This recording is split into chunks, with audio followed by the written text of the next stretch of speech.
Olahraga aja keri. Mosok malah saya lari sampai sudah gede. Pak iya. Ada. Apa-apa. Cepetan Pak iya. Nah, ngono lho. Jenenge wong iki gede cilik kuwi iki relatif. Ana sing seneng sing cilik, ana sing gede. Dadi anane sing cilik kuwi, anane sing gede mergo ana dibandingke karo sing cilik. Betul. Sik pertanyaannya, Reng, aku takon karo kowe jenengan sing luwih pengalaman. Sampeyan milih sing cilik apa sing gede? Sing gede. Apa wae kok bojoku ya lemu. Si cacahe 6. Layak lemu ah. Mugi warga kemiri tansah ayem tentrem. Ngono kuwi. Ngombe kopi kurang lagi. Terus? Iki lho, lagu iki lho.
Handayani.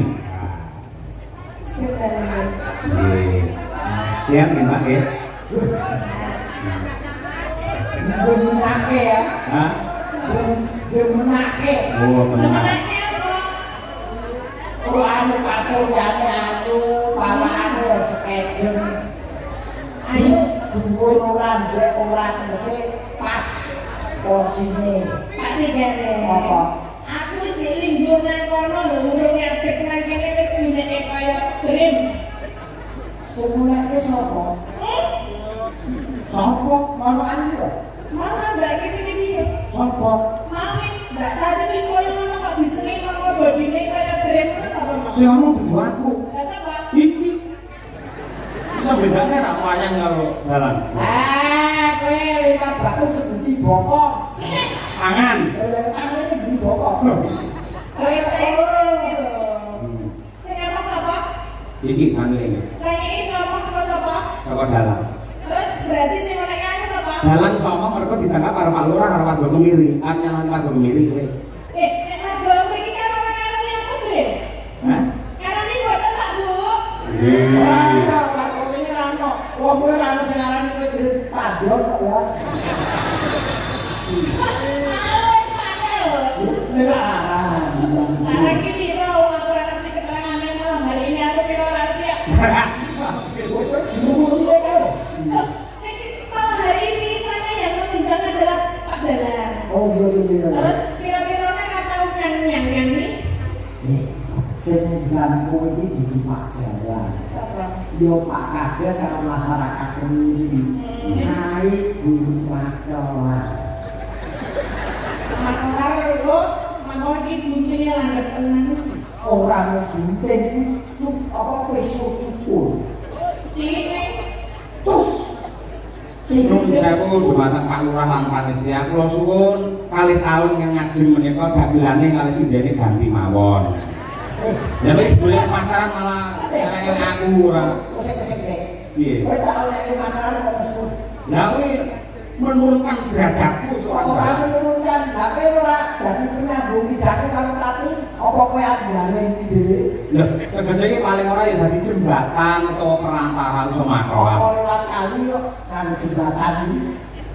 Oh iya. Wong ora nopo jomono lho, kan arep tapi biar selak karo kahanan lho. Lho to, wong ngene wis sak pupuku kowe mosok wani. Pak De. Taiwan iki Taiwan. Emang ini ku padha karo padha masak ngene sak pupumu. Iki lho sebenarnya. Beda. Yo jaman tapi to, nek jenengan ngene iki menentu sak padha pupune jenengan.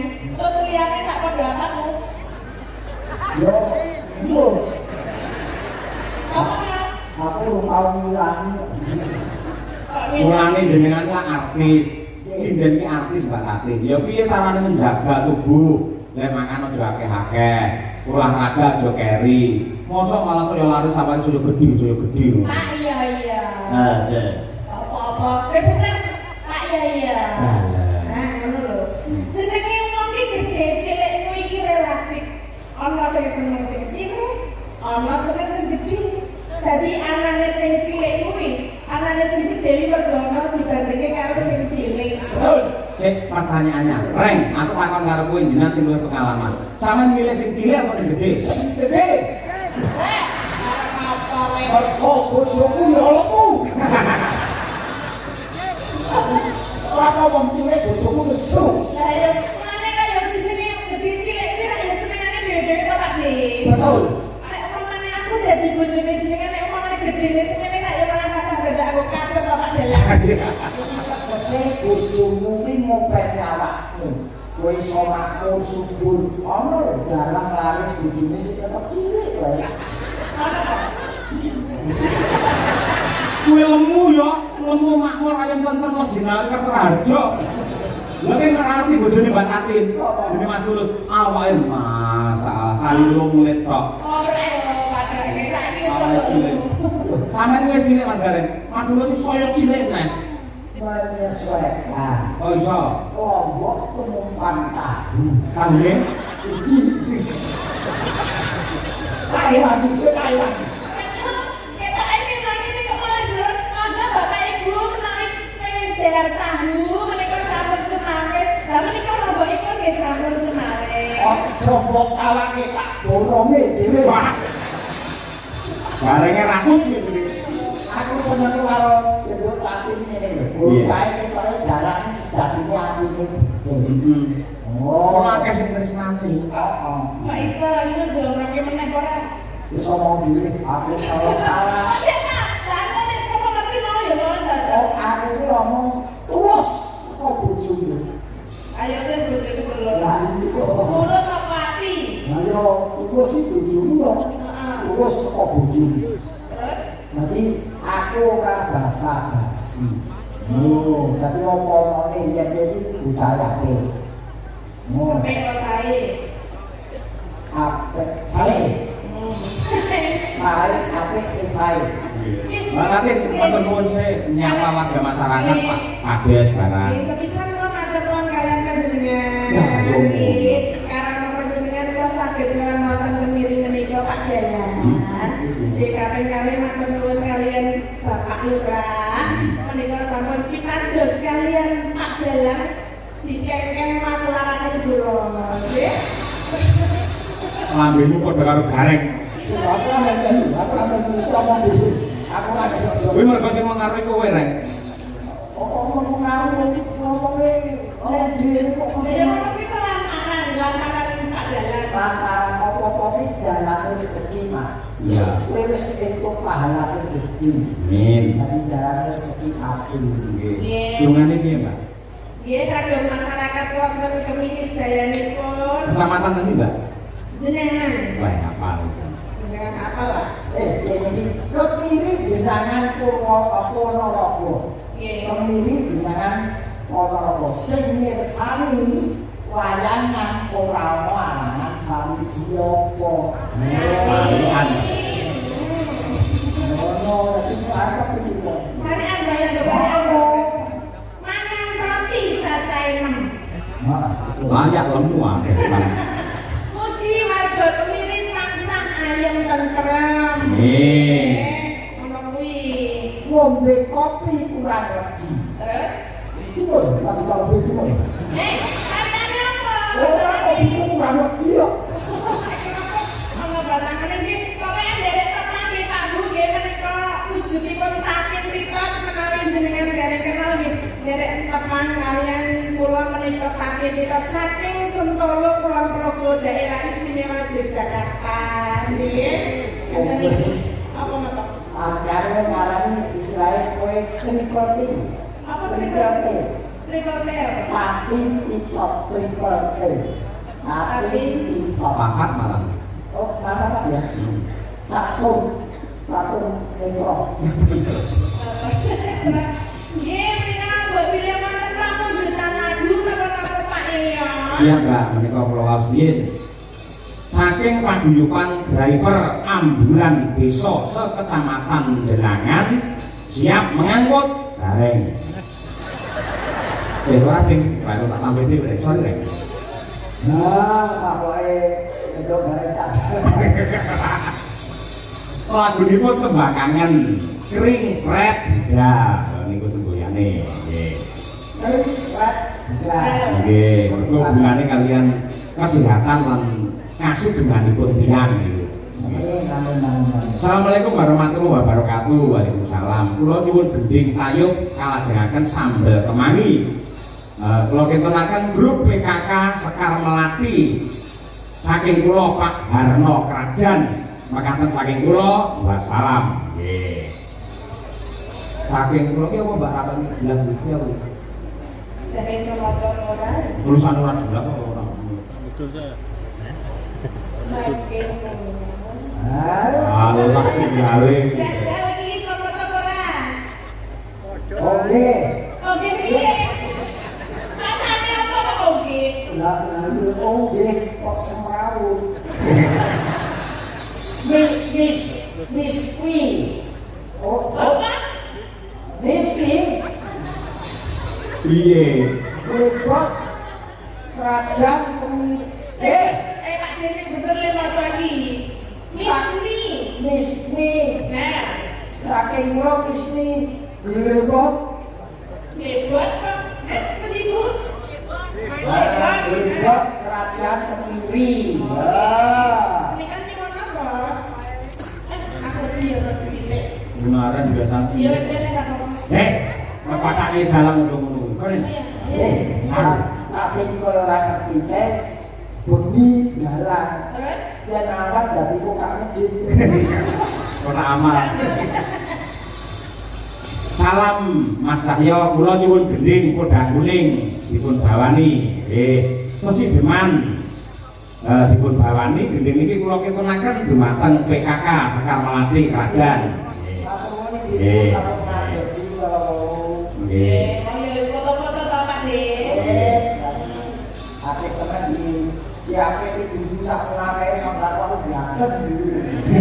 Kok ya orang kaliyane kok ya. Kula Mbah Untung sing Mbah Reksa. Grogol Kalang Timur. Kula nyuwun lagunipun Rengu kula aturaken dumateng Pak Dalang matur nuwun. Nanti Mbak Tati sing pundi Rengu bisa, sambel kemangi bisa, tembang kangen ya oke, podang kuning boleh. Nggih, napa Kak Bu? Podang kuning. Podang kuning ayo Mas Dar malah wan-wan.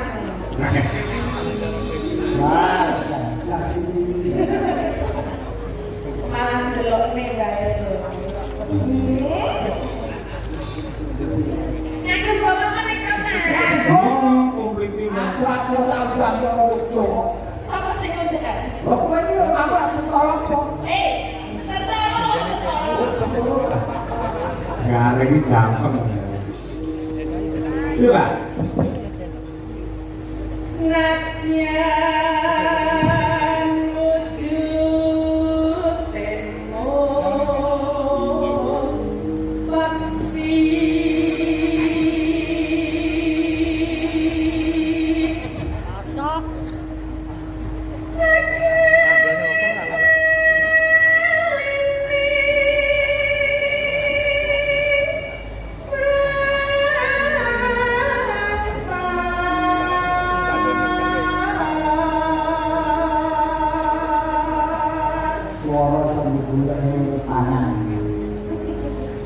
apike ya. Halo manis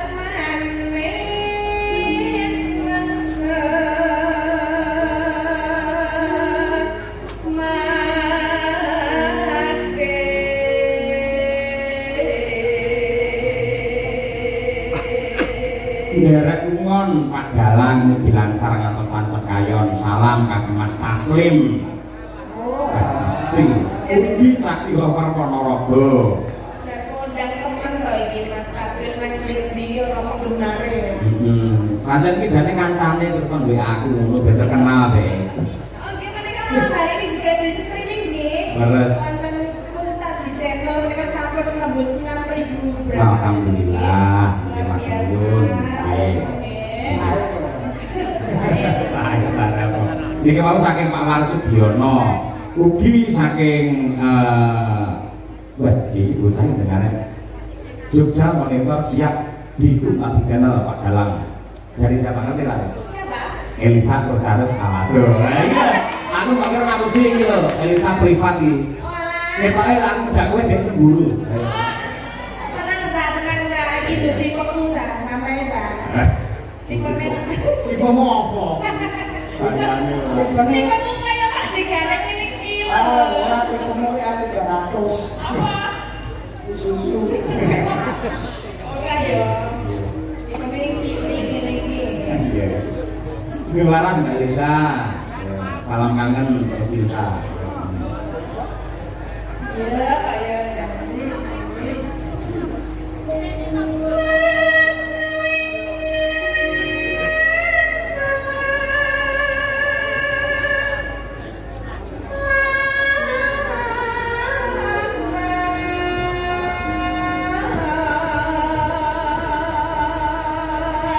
Ngomong yo ngopo pancen aku nyambut gawe metu sok. Apa lho iki ya, rumahnya ndelok iki. Tolong Mbak, aku siji dua tas resep ya. Mas aku loro ya, Mas. Iya, loro pojok kan. Gareng lamukan. Simon dan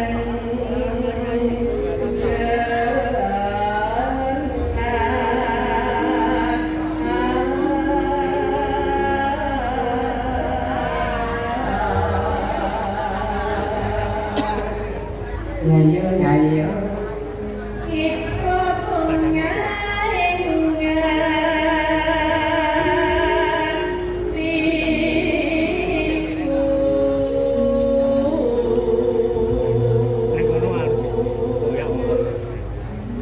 nyanding bisa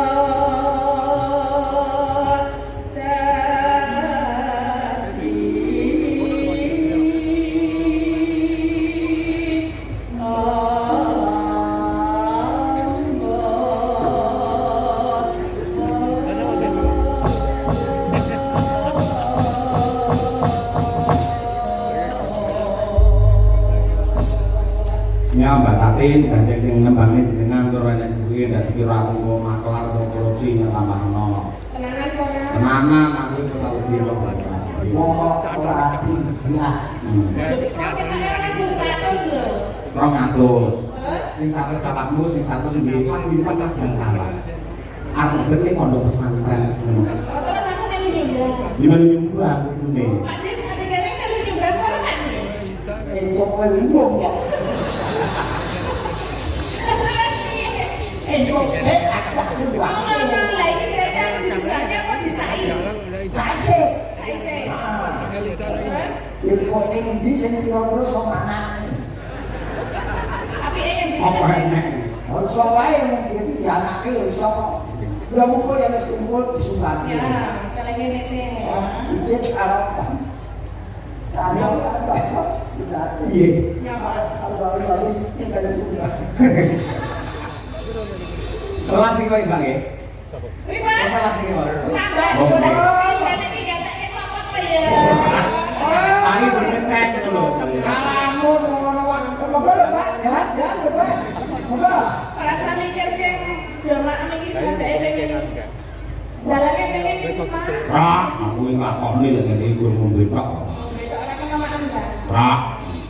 Dadi dalang sing apik iki melu dirakat kaya panitia kaya Pak Lurah ngono kuwi karo bojomo muga-muga rampung layangan warga masyarakat kami sedaya pinaringan selamat lahir batin. Ngono.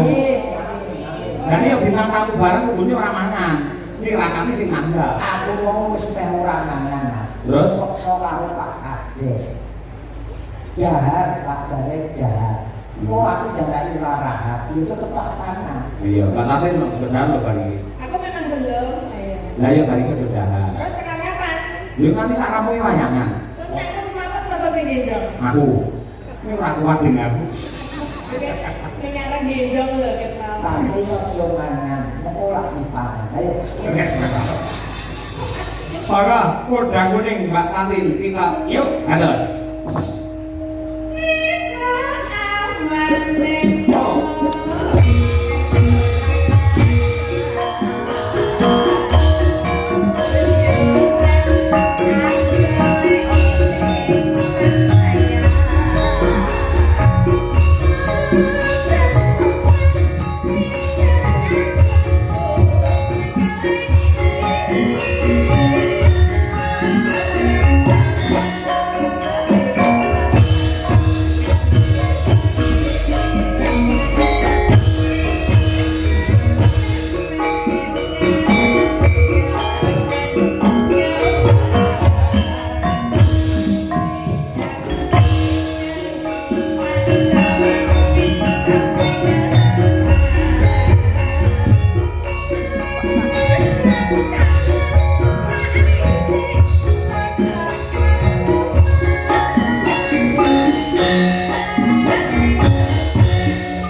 siap Mbak Tatin.